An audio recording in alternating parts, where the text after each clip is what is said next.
beautiful people, and welcome back to Wine Chat. My name is Emma and I'm a certified sommelier with a mission to spread wine knowledge and to help you drink better. Today we're talking about a very serious topic, about a very serious wine. In fact, one of the greatest white grapes of the world. And no, I'm not talking about Chardonnay, okay? I'm of course talking about Riesling, and more specifically, dry Riesling. Yes, you heard that correctly. Riesling is not some little sweetie all the time. It's not just a drink that you used to have when you were 18 years old and you couldn't handle real Riesling just yet. I think that the world needs to be talking more about how great dry Riesling is, and I think everyone needs to be drinking it. So let's get into it.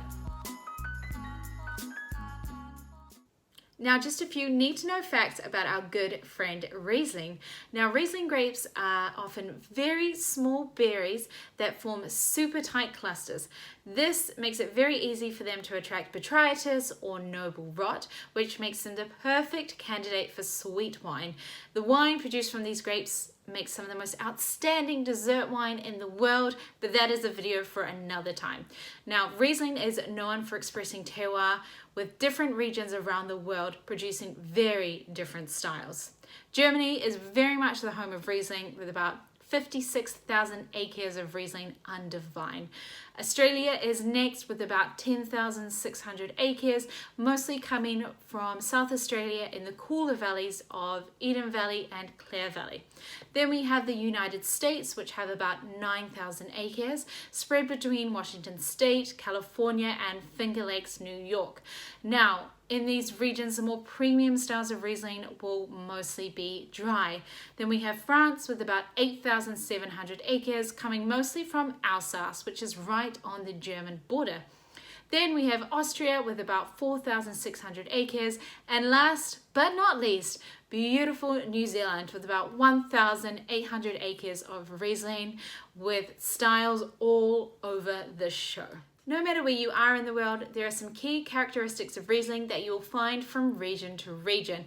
You need to look for aromas of nectarine, apricot, apple, pear, a little bit of honeycomb, jasmine, and citrus, especially lime peel, and perhaps a little bit of lemon as well. Now, there's also another aroma that you will find, and that's something that's going to smell a little bit like petrol or petroleum wax. This is a natural compound called TDN, which stands for... This is one of the few aroma compounds that is also non-existent in grapes and increases in the wine as it ages. Wines with the strongest petrol-like aromas often come from warmer vintages, as the compound develops as grapes are exposed to sunlight. But to what regions should you look to when you're looking for your incredible and serious dry Riesling? Well, let's start in Alsace, France. Alsace is known for their dry, fuller in body, weightier, and slightly more acidity Rieslings compared to the Germans. The problem with Alsatian Rieslings, however, is that when you buy a bottle, there is no way of knowing exactly what style the wine is going to be. Residual sugar levels vary widely across the board. Some producers are a little bit more consistent, even doing a bit of an early harvest if it means that they can get a drier style out of the grapes. Producers like Trimbach do this. Other producers, however, are a little bit more blasé when it comes to the residual sugar. Some years it might be a touch sweet, and some years will be completely bone dry. In terms of vintages, when you have a warmer year, it means that the grapes will have more sugar in them. So the resulting wine is either going to end up with a touch of sweetness from the leftover residual sugar, or from more alcohol, as more sugar was fermented into alcohol.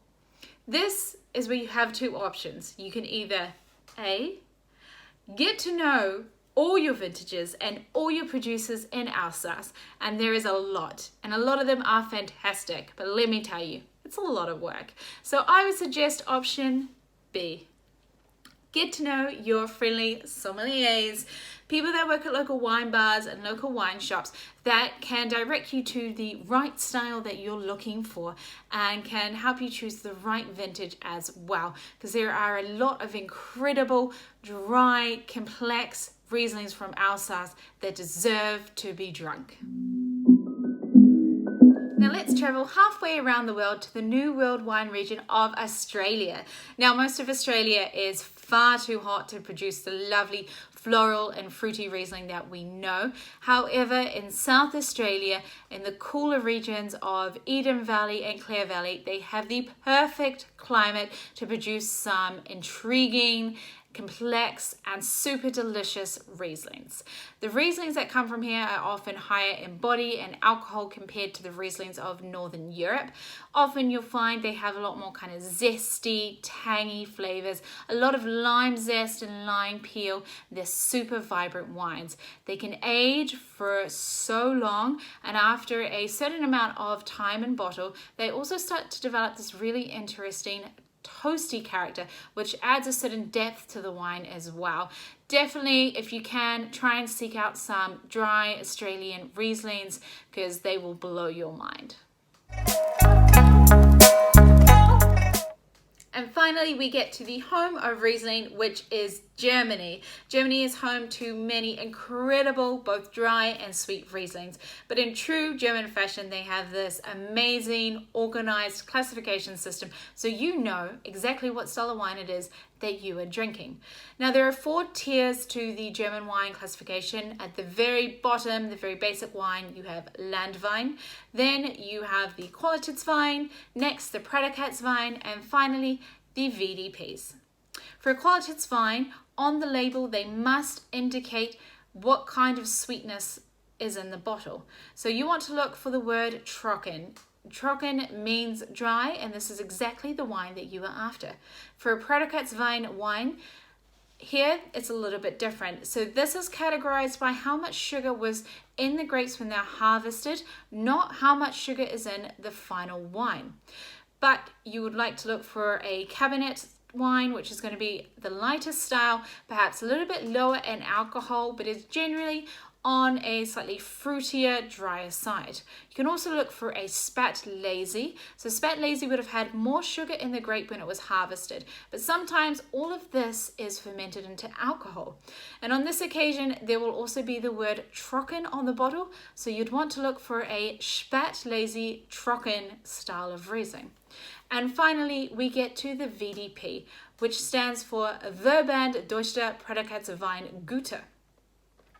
Now, this is a category for both dry and sweet wines, but here we are looking for the GG wines. GG stands for Grosses Gewächs, and this is basically a great growth. So it designates the very best vineyards of Germany that produce dry styles of wine. So if you see this symbol on your bottle, the wine is absolutely 100% dry.